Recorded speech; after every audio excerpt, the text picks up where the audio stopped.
My name is Roger Boll. I'm the current president of the Milwaukee Accordion Club, and I've been the president for approximately 10 years. The Accordion Club, like the accordion itself, had a lot of members when the club was first founded, and a lot of people were interested in it. Of course, when the 60s and 70s came around and the Beatles got popular and the guitar got more popular, the accordion kind of declined. And so there's a kind of a core group of people that still liked the accordion, want to hear accordion music. And I think that's why the club really caters to those people, because they want to hear accordion music, they like the way the accordion sounds, and it's kind of a social club. It really is. It might have gone away a little bit from when it was first founded into more of a social club, which is fine because people want to hear accordion music, they want to dance to accordion music, and this is one way for these individuals to come out and have fun, and it isn't going to cost them an arm and a leg, you know, and the fees to belong to the club are very reasonable, and if you're a club member, you get to do some of our events and you actually get a discount if you're a club member, so it's an incentive to be a club member. But the people that really want to go out and listen to accordion music, people that want to dance, even if they can't dance, they love the way the accordion sounds, and so they want to be entertained, and they can do it very reasonably. So that's the kind of people that want to belong to the Accordion Club. Our Accordion Club meets on the fourth Monday of the month. So it's one time a month, the fourth Monday of the month. We are currently meeting at the Root River Center, which is on 72nd and Rawson Avenue down in Franklin. And it's a nice event, plenty of room for everybody there, and they have food. It's an all-inclusive event place, so we really have a good time there. It costs $35 a year to belong to the club. With that $35, you get a discount because you do pay at the door. Obviously, when we have entertainment, most of the time we have to pay for the entertainment that we have that night, and so if we have a lot of people that are not club members, and those people obviously have to pay full price when they get in the door. But as a club member, you get a reduced fee to come to these monthly events.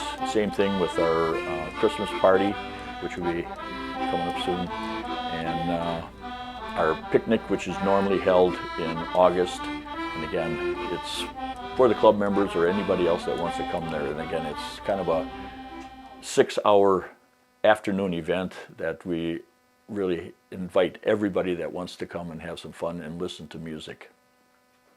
Well, the Accordion Club has our monthly events, obviously, and we try to mix it up and get a lot of different genre groups to come in and play different kind of music.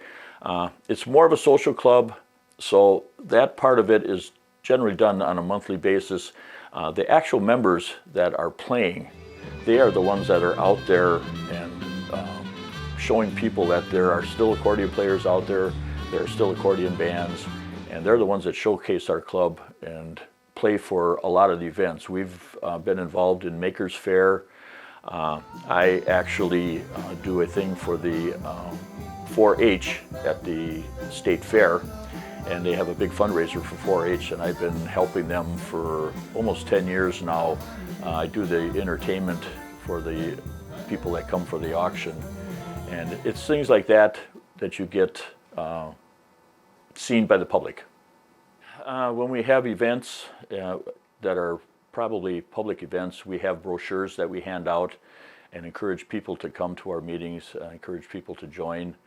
And it's just a matter of getting out, whether you're playing at a restaurant or if you're playing at some kind of social event out there. You know, we have beer gardens in the Milwaukee area, so a lot of our members play for beer gardens.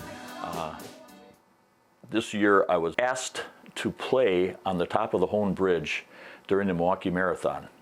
And this is a first. We had about 4,700 people walking and running in this marathon, and the gentleman that runs the marathon thought it would be a good idea to have an accordion player at the top of the Hone Bridge playing as the members, or as these runners went by. And it was absolutely amazing how many people stopped running came up to me and asked me if they could have a selfie with me, or they stopped running and danced a polka.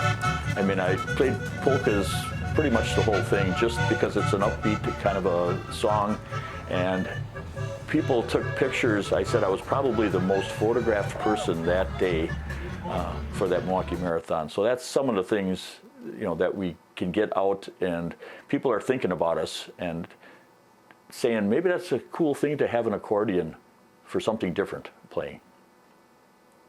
To learn how to play the accordion, and it doesn't matter whether it's an accordion, a concertina, or a button box, they're a little bit different, but if you're starting from scratch and that's all you're concentrating on is that instrument, it's going to take a little bit. You know, when I learned how to play, I was 10 years old, and I tell everybody, kids are like sponges, and things come to them a lot easier.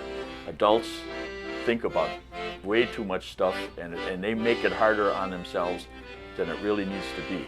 Because the accordion utilizes both hands, and you also have to pump air in and out of the bellows, so there's a coordination thing. So a lot of times the books, and I have a whole bunch of, you know, the original books that I took lessons in 65 years ago, and they'll start out with the right hand, you know, if you're playing a piano accordion, which is similar to a piano. And there's people out there that play instruments, and it really helps if you know how to read music, for one thing. Not that you need it to play the accordion. There's a lot of accordion players out there that just play from memory, and they can't read a bit of music. But it just takes a little bit of coordination. That's probably the hardest thing. I know adults right now that are getting into it, and they said the hardest thing for them is the coordination between the right hand and the left hand playing the bass and chords. Well, one thing about an accordion actually is made up of thousands of pieces. It's amazing how they can put an accordion together and make all those pieces work in conjunction to one another. I've opened up numerous accordions and looked to see how they're structured and how they work. Accordions can be anywhere from $100 for a used accordion that's 50 years old to an accordion that is made right now in Italy. It can be a $15,000 accordion. The other thing that accordions have evolved is accordion is an acoustic instrument, and it uses wind to blow air through reeds. And now in the last 20 years they've developed electronic accordions, digital accordions, and what they do is they sample all of the different type of instruments, and you're not only playing an accordion, but you could be playing a violin, you could be playing a piano. They are that good. They sampled those actual instruments, and so another reason that the accordion is popular, because now you're not just playing an accordion, you can play any instrument in the orchestra that you want, and a concertina and a button box. Concertinas and button boxes are diatonic instruments, in that when you pull out, it makes one sound. When you push in, it makes another sound. Piano accordions and Mayan accordions are chromatic accordions. If you pull it out and you're pressing the C and you push it in, it's still C. So that's the biggest difference in those instruments. Also the concertina, when you're playing left hand on the concertina, you have a bass button, but then to make a chord, you have to use a number of fingers to form an actual chord like you would if you're playing the piano. When you're playing a piano, you see a piano player and his left hand is spread out and he's actually forming a chord with his left hand. Yeah, people have asked me over the years, you know, when I tell them that I play the accordion, the first thing that they say is, oh, do you have a polka band? Because there's a lot of people out there that are stereotypically thinking that if you play the accordion, that's all you play is polkas. And I love polkas. I love really all kinds of music. And I play ballroom dance music. And if you've ever watched the dancers on TV and watching them, you know, they can be doing a cha-cha, they can be doing swing, they can be doing all these different dance routines and stuff. And the accordion is well suited to play just about any type of music. In my particular case, I play just about every genre that's out there in music. And when I do a program for people, I mix it up.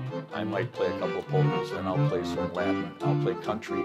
And because I have a digital accordion, if I'm playing country music, I'll put a guitar on there, because your mind thinks, okay, I'm listening to country music. You don't hear too many accordion players playing country music, so I want to hear a guitar. So I put the guitar sound on my accordion. Now, how much more versatile can you have an instrument that can sound, you know, if I'm doing a sing-along tune, I'll put a honky-tonk piano on, because a lot of my audience, they're older and they remember the honky-tonk piano, and so I'm playing a song with the honky-tonk piano and their mind just goes back. So the accordion is very versatile in that way, and you know, I really don't like when people, you know, say you must have a polka band. I says I play polkas, but I have an all-occasion band. I can play just about any genre that you want to hear. Well, there's a lot of different bands out there that have accordion players in them, and generally most bands will be a trio or a four-piece band, and you'll have your accordion. Obviously you've got drums, maybe a rhythm guitar in the background, and then you'll have a horn player that'll either play saxophone and clarinet. And with those four instruments, you can be very versatile. And you get into some of the Cleveland-style polka bands, they might have 7 or 8 members in there, and their music lends well to having 2 or 3 trumpet players playing in harmony, and they might even have a tuba player. But most bands will have just 3 or 4 instruments in there, and like I said earlier, you know, the type of instruments that are in there. Because the accordion, you don't really need a piano player in the background. You've already got that sound. You know, the accordion player is generally playing the lead for the song, and the other instruments are the backup instruments for the band. The Accordion Club, again, was formed back in 1991. I think the challenge is just keeping the Accordion Club where people are interested in belonging to the Accordion Club, and trying to get new people to join the Accordion Club. And our Accordion Club has, again, kind of evolved into more of a social club where people that love accordion music, love music in general, like dancing. Our Accordion Club is a perfect venue for that, because you get to hear accordion music, you get to hear some of the bands. Sometimes we have bands that come from out of state, and people know those bands, and so we'll get more people coming to our events because they specifically come to hear some of the groups that we have playing for them. So the biggest thing is getting, you know, our membership to come back up, and it is, and I'll give a lot of credit to a lot of volunteers in our club that go out and really talk the club up and getting more people. You know, I encourage people all the time when I'm playing. They go, well, where are you playing next? And I'm like, well, you know, we meet once a month and we have all kinds of groups. You know, give them the information and tell them, come on down, you can come in and check it out, and you don't have to be a member. You can, you know, see what's going on and have a lot of fun.